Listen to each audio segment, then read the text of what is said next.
Iran ने Israel पर हमला कर दिया है। बैलिस्टिक मिसाइल दागे हैं 400 बताए जा रहे हैं बैलिस्टिक और क्रूज मिसाइल जिनके जरिए इसराइल पर हमला किया है ईरान ने, और इसराइल ने इस ईरानी हमले की तस्दीक भी कर दी है। जैसे ही ईरान की जानिब से ये हमला किया गया तो मकबूजा बैतुल मक़दस समेत दीगर इलाकों में खतरे के सायरन बज उठे और उसके बाद इसराइली जंगी काबीना का इजलास भी तलब कर लिया गया। दूसरी तरफ अमेरिकी सदर ने भी कौमी सलामती टीम का इजलास बुला लिया है। तल अवीव जो कि दारुल हुकूमत है इसराइल का वो निशाना है इन मिसाइलों का और मुतादिद हलाकतों का खदशा जाहिर किया जा रहा है इसराइली मीडिया की जानिब से। इन हमलों के नतीजे में तो मशरिक़ वस्ता पर जंग के बादल मंडला रहे हैं। इसराइल पर हिज़्बुल्लाह ने भी हमला कर दिया है, जबकि इसराइल ने धमकी दी है कि हमलों का तबाहकुन जवाब देंगे। तो ये ताज़ा तरीन इत्तलात हम आप तक पहुँचा रहे हैं। इसराइल पर ईरान ने, हिज़्बुल्लाह ने हमला कर दिया है। ड्रोन और क्रूज़ मिसाइलों के ज़रिए 400 मिसाइल दागे गए हैं, फायर किए गए हैं, और इस हमले के नतीजे में जो कुछ देर पहले मिलने वाली इत्तलात थी उनके मुताबिक 10 से ज़ायद शहरी इसराइल के हलाक हुए हैं, जबकि मुतादिद ज़ख्मी भी हुए हैं और मुतादिद हलाकतों का खदशा भी जाहिर किया जा रहा है।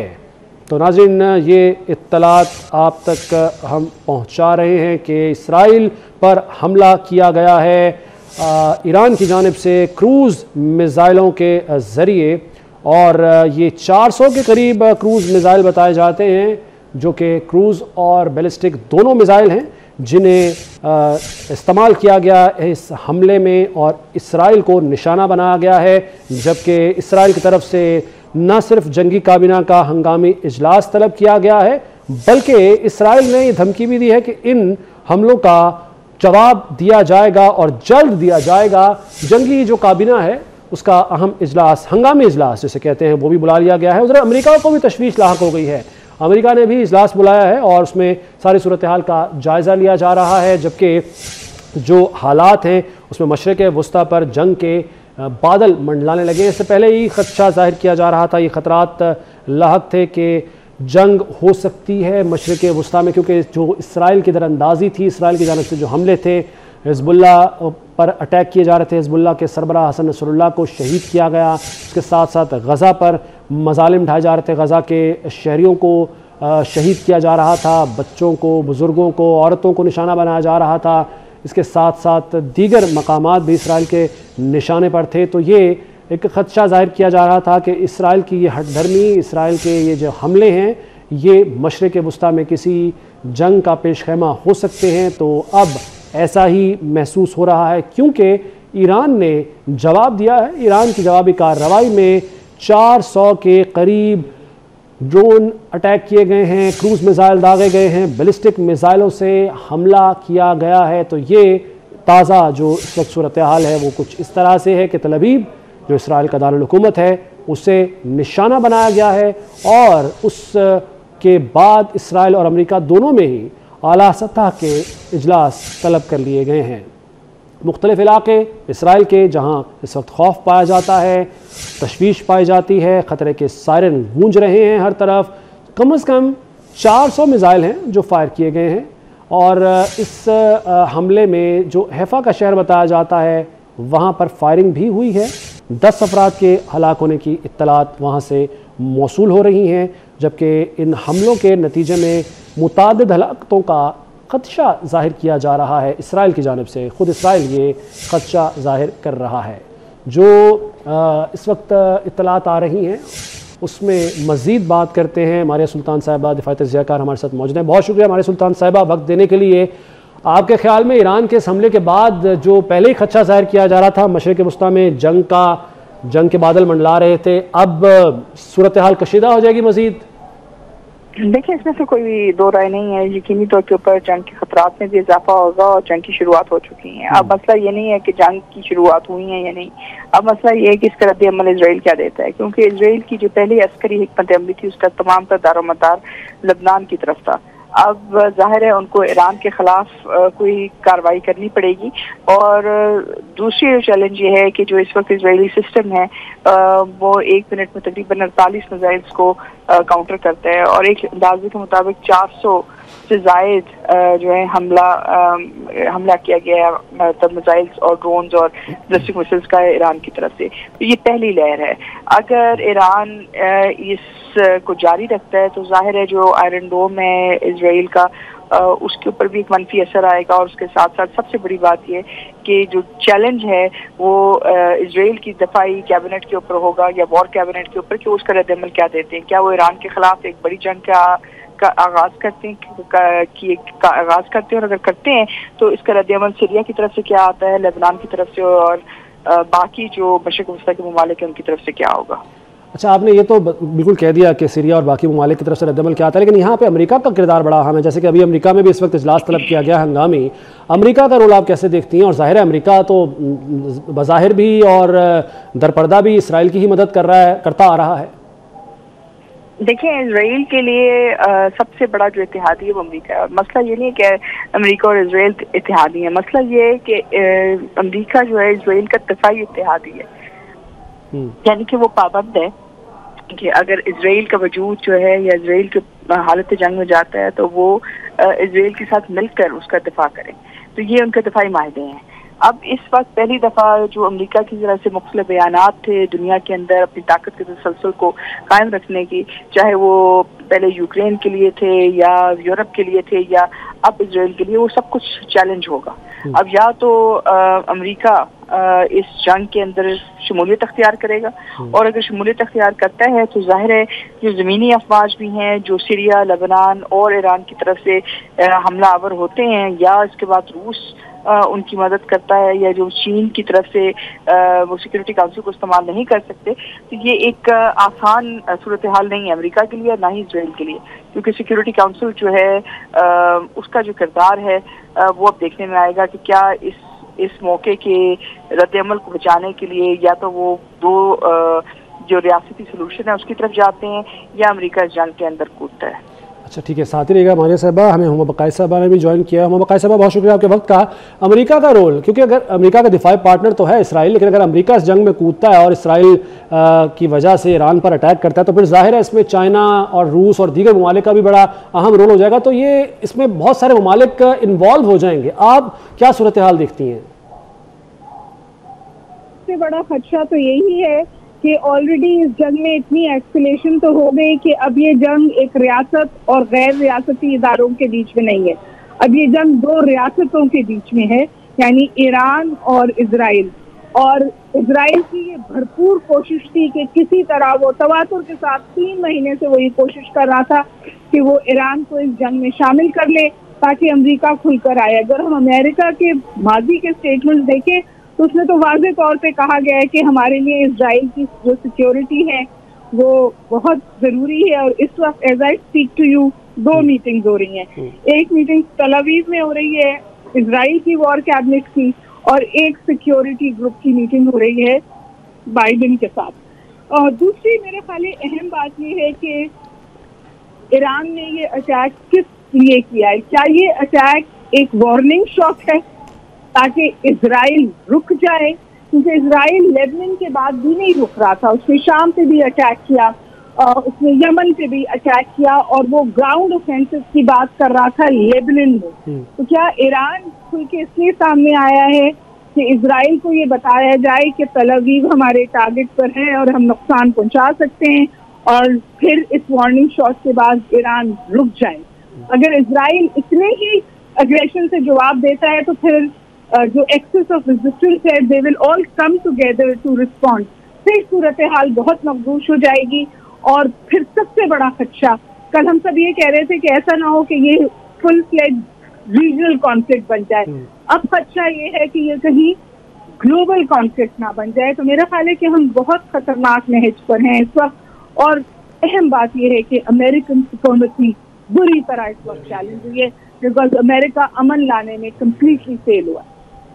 अच्छा, ठीक है, हम वकाई साहब साथ ही रहेगा। हमें ब्रिगेडियर रिटायर हारिस नवाज साहब ने ज्वाइन किया है। बहुत शुक्रिया ब्रिगेडियर साहब वक्त देने के लिए। ईरान की तरफ से ये अटैक इस मौके पर इस वक्त पर क्यों हुआ आपके ख्याल में? क्योंकि अगर माजी में सर देखें तो दमिश्क में जो हमला हुआ था उसके बाद ईरान ने बदला एक तरह से लिया, मैं अगर गलत नहीं हूँ तो अप्रैल में मिसाइलों से अटैक किया था, उसके बाद फिर भी एक लंबी खामोशी थी, और अब ये अटैक आपके ख्याल में क्यों किया गया है, इस मौके पर क्यों किया गया, और इसके बाद अब सूरत हाल क्या पैदा होगी और किन किन ममालिक को आप इसका हिस्सा बनते देख रहे हैं? देखिए, ये इजराइल बहुत अच्छे से प्रोवोक कर रहा था ईरान को, ईरान ने बहुत ट्रेन किया। अगर याद हो कि इसने सीरिया में ईरान एम्बेसी पे ड्रोन फायर किए जिससे वहां पर नुकसान हुआ। ईरान ने इवन देन उसे रिस्ट्रेंट शो किया, फिर इसमाइल हानिया को मारा ईरान के अंदर। Even then they said will take revenge but they then still they kept quiet. लेकिन उसके साथ साथ देखें, ये इजराइल ने जो गजा में जुल्म और बर्बरियत की है, जो इंफ्रास्ट्रक्चर तबाह किया है, जो वहाँ के मासूम औरतों बच्चों बूढ़ों को ब्रूटल तरीके से मारा है, और उसके बाद फिर ये जाके हिजबुल्लाह के अपने वहाँ चला के लेबनान में हिजबुल्लाह के लीडर को मारा, बंकर बस्टर फायर किए जो बहुत ही खतरनाक बॉम्ब होते हैं उनको फायर किया, यमन में जाके हूथी के और फिर ऑयल रिफाइनरी में फायर किया। आई थिंक ये पूरी कोशिश कर रहा था वो करें, लेकिन ये सिचुएशन बहुत ही खतरनाक हो गई है। अभी ईरान के पास बहुत मोहलत से तैयार है, they got the supersonic missile जिनकी स्पीड यू कांट इमेजिन कितनी हुई है। और उसके सेकंड बात है कि American have to not play their part, the whole world would blame American कि उन्होंने ये उसको सपोर्ट इजराइल उसको ट्रेन नहीं किया, उसको कंट्रोल नहीं किया, बल्कि हर दफा कहा कि हम इजराइल को सपोर्ट करेंगे। आई थिंक नौ जो है ये जंग सीरिया में भी जाएगी, इराक में भी जा सकती है, और इसमें मिडिल ईस्ट की और कंट्री आ सकती है। इसलिए मेरे ख्याल में सब world power Russia, China, European Union and United Nations have to play a part before it is further escalated to go out of their control, and that is going to be very very serious. फिर बहुत destruction होगी, पाकिस्तान को बहुत destruction, Iran Pakistan में। Sir जी, पाकिस्तान की जो की बात हो रही है ब्रिगेडियर साहब, पाकिस्तान का रोल क्या होना चाहिए और पाकिस्तानी गवर्नमेंट को क्या रद्दमल देना चाहिए इस अटैक पर आपके ख्याल में? पाकिस्तान गवर्नमेंट को स्टेट में हमारा रिस्पॉन्स यही होना चाहिए कि बोथ कंट्रीज को शो द सेम, इसको फर्दर एस्केलेशन नहीं करना चाहिए। पाकिस्तान इमीडिएट सीज़फायर की बात की कि फर्दर एस्केलेशन ना हो। इवन अमेरिकन को गारंटी करनी चाहिए they have to come and play their part, because further escalation means very serious situation. और ये यूनाइटेड नेशन बनाई ही इसलिए गई थी कि मुल्कों के तस्वीर हल करें ये सेकेंड वर्ल्ड वॉर के बाद, और यूनाइटेड नेशन ने miserably failed because of American attitude.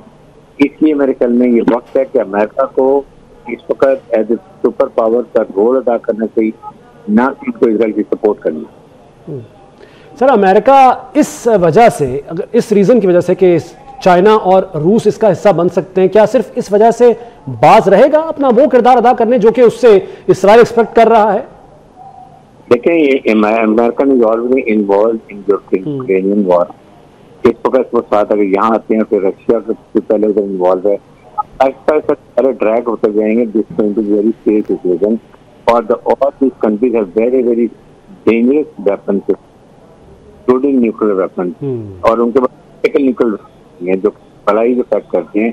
इस कॉन्टेक्स्ट में बात कर रहा हूँ कि इस वक्त इस महजब दुनिया को समझना चाहिए कि ये that era of second world should have gone. आइंदा के लिए थर्ड वॉर का मत सोचते हैं, बल्कि let the world live in peace, that should be the policy of super power. Right, brigadier साहब साथ ही रहेगा। सर, ब्रिगेडियर रिटायर वकार हसन साहब ने भी ज्वाइन किया, उनसे बात कर लेते हैं। वकार साहब, बहुत शुक्रिया आपके वक्त का। सर, इसराइल क्या इस कोशिश में कामयाब हो गया कि जो वो ईरान को प्रोवोक कर रहा था हिस्सा बनने के लिए, सारे हमले और सारी जंग के लिए, वो कामयाब हो गया, और अब रद्दमल आपके ख्याल में इसराइल की जानिब से और इसराइल का जो एक पार्टनर अमेरिका है उनकी तरफ से क्या आ सकता है आपके ख्याल में? आई थिंक जो मॉडर्न वॉरफेयर इसमें ये रद्दमल वगैरह मैं नहीं मानता कि उन्होंने प्रोवोक किया। अगर आप देखें जो ईरान के साथ इन्होंने किया पिछले 2 महीने में, प्रेसिडेंट रईसी की शहादत पे भी क्वेश्चन मार्क है, और भी इसराइल क्लेम कर रहा है जी हमने किया। फिर इस्माइल हनिया की शहादत है, उसके बाद हिजबुल्लाह के चीफ जो है हसन नसरुल्लाह की, और बाकी इतना ज्यादा मजाक उड़ाया गया ईरान का कि उसके अंदर मीम्स बनी, फिर भारत इसमें आया, इसराइल वेस्टर्न। आप इतना प्रेशराइज कर दें, दीवार के साथ एक को लगा दें, और अगर उनके लोग लड़ रहे हैं, साथ में IRGC की इन्वॉल्वमेंट है, चाहे हिजबुल्लाह है, चाहे हुतीज है, चाहे जो हमास है, और वो एक जस्ट कॉज के लिए लड़ रहे हैं, तो क्या करेंगे? मेरे ख्याल में ये जो है ईरान ने डेफिनेटली कैलकुलेट किया। दूसरा आपने शायद रियलाइज किया कि कल रशियन प्राइम मिनिस्टर आए हुए थे ईरान, और वो एक आई थिंक इमरजेंसी में दौरा था। I am sure there was some understanding कि आप दूसरा रशिया के अपने इंटरेस्ट भी हैं, सीरिया में करतस बेस है, अगर ईरान कॉम्प्रोमाइज होता है तो वो भी होता है, और रशिया की छोटी पावर है, so there is some backing. और बाकी ईरान ने कैलकुलेट डेफिनेटली किया है कि या तो ये है कि घर में बैठ के मार खाते रहें, बेइज्जत होते रहें, और आपके घरों में आके let's say they start threatening and killing people, और दूसरा मतलब इजराइल क्या बदमाश है इस इलाके का, या गुंडा है कि जी वो इंसाइट कर रहे हैं और आ जाएंगे। अमेरिका ने डेफिनेटली फोर्सेज भेजी हैं। मेरे ख्याल में अगर तो वेस्ट को और इजराइल को अक्ल आ जाती है तो यहाँ पे रुकेगी, otherwise can turn into a mini world war 3, और उसमें तो सब पे नुकसान होगा। इसमें ईरान की जो पोजीशन अगर आप देखें जियोग्राफिकली स्टेट ऑफ हॉर्मुज़ के ऊपर बैठा हुआ एक दिन के लिए शट डाउन कर दे तो दुनिया की चीखें निकल जाएंगी ऑयल और गैस के लिए। इस लिहाज से देखना है कि उन्होंने कैलकुलेट करना है। आप खुद सोचें कि आप घर में आके फ्री मेहमानों को मारना को शुरू कर दें तो ये थिंग इंटरनेशनली बड़ी प्रेस्टीज की बात होती है, उसको बर्दाश्त नहीं किया जा सकता। हिजबुल्लाह भी रिस्पॉन्ड कर रही है।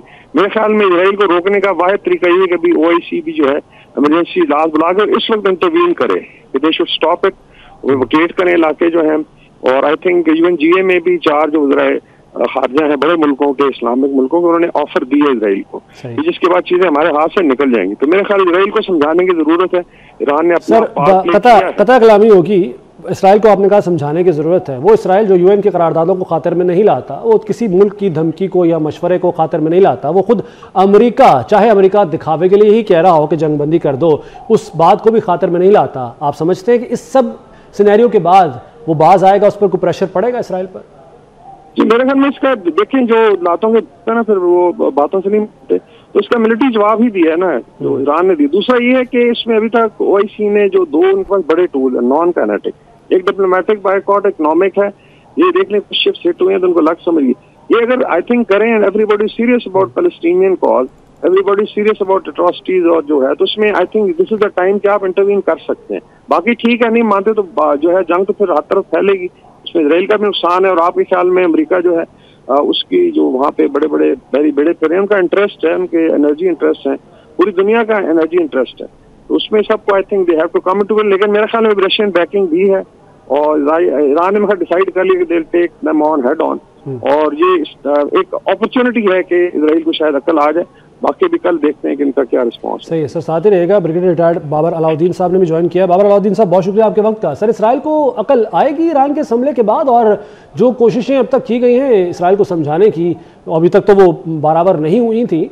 और दूसरा ये कि आपके ख्याल में क्या इस हमले के बाद अमेरिका, रूस, चीन वो भी कूद सकते हैं इस सारे सिनेरियो में? अकल तो अभी उनको नहीं आने वाली, बिकॉज अभी तक तो एक जोम में है, ताकत के जोम में है कि जी हमने 50,000 नहीं थे फलस्तीनियों को शहीद कर दिया है, और पूरे के पूरे गजा को हमने मलिया मेट कर दिया है, तो हमारा किसी ने क्या बिगाड़ लिया। ईरानियन उसको भी इंस्टिगेट कर रहे हैं पिछले चंद महीनों से, उन पे डायरेक्टली इनडायरेक्टली अटैक करके, उनकी टेरिटरी को भी वॉयलेट करके। तो अभी तो वो यही समझते हैं कि वो ताकत के जोम में उनको कोई कुछ नहीं कर सकता, लेकिन हालात हमेशा एक जैसे नहीं रहते। ईरान एक डिफरेंट मुल्क है, ईरान के साथ अगर वो डायरेक्टली टकराव में आएंगे तो उसके कॉन्सिक्वेंसेस डिफरेंट होंगे।